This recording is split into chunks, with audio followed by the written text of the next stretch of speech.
Many people actually believe that without Christianity, the Igbo people, there'll be chaos in an Igbo.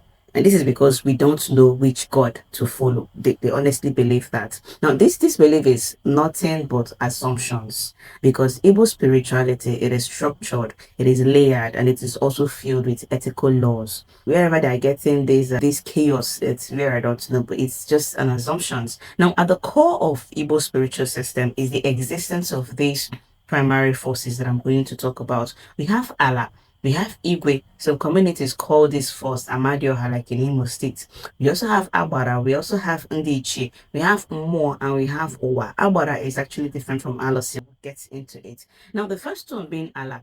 Allah Tundibo is known, or she's in charge of moral authority, or she's the moral authority. She protects social justice, she protects balance, and she also protects life through the provisions of nourishment.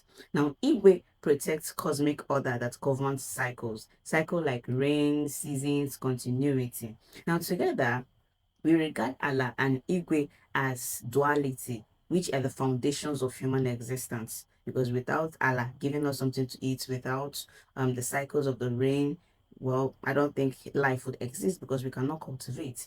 Now we have Abara. Abara are universal spiritual forces. They are raw divine energies that operate beyond one community. Unlike Alosi, which is actually localized.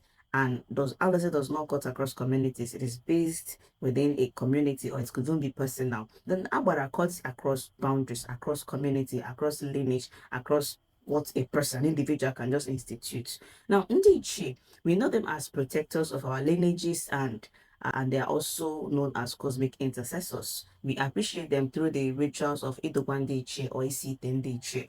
Now we have more. More are the spiritual, they are the unseen spiritual forces that influence life through dreams, signs and symptoms, and also emotions. Now, finally, we have Owa, the human world. This is where everything converges. The efforts of this Abba, the efforts of Allah, everything converges within the human world. Now, this human world stands at the center, and it plays an intricate role that maintains this whole cosmological structure and cosmological efforts. Now, what holds these structures together? It is our moral laws. These moral laws are the glue that keeps everything together.